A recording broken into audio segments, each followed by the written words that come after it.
Depuis 5 ans déjà, VoirGrand.tv encourage et promouvoit la relève entrepreneuriale au Québec.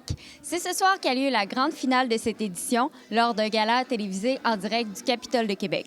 Plusieurs personnalités et gens d'affaires d'importance sont sur place. Alors, Madame Cora, vous êtes impliquée depuis le tout début dans VoirGrand, maintenant comme présidente du CA. Si vous aviez un seul conseil à donner aux gagnants de ce soir, ce serait lequel?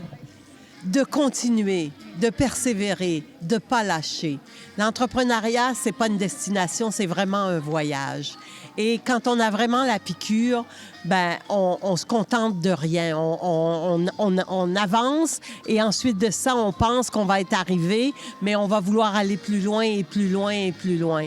Alors, il faut vraiment continuer. Monsieur Paulus, vous étiez du panel d'audition de cette 5e édition de VoirGrand. Parlez-moi de cette expérience.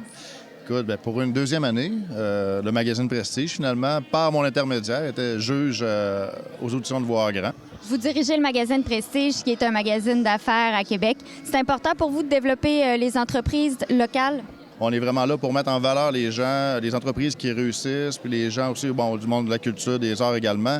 Mais le monde des affaires est notre matière première, notre clientèle première. Et si le monde des affaires ne fonctionne pas bien à Québec, je ne suis pas là. Donc, pour moi, c'est très important pour toutes ces raisons-là et surtout pour la région de Québec. En tant que magazine qui s'appelle Le Magazine de Québec, pour moi, la ville doit rayonner, doit performer. Et c'est vraiment ce qui m'anime, moi, de mon côté. Stéphanie et Sabrina, vous avez récemment participé à l'émission La Voix. On peut dire que votre parcours ressemble un peu à celui d'un entrepreneur. Non seulement vous êtes passionné, mais vous êtes aussi très déterminé. Oui, effectivement, mais ça fait plusieurs années qu'on essaie de percer dans ce milieu-là. Mais c'est pas facile, comme il y a bien des gens qui ont dû s'en rendre compte en regardant l'émission. Mais c'est sûr qu'en participant à l'émission, ça donne un beau tremplin pour des artistes comme nous.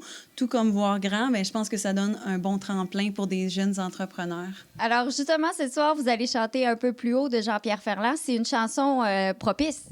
Tout à fait. En fait, les organisateurs avaient demandé à Jean-Pierre d'être là ce soir, mais il ne pouvait pas. Il était en enregistrement pour La Voix. Donc, c'est nous qui le représentons aujourd'hui.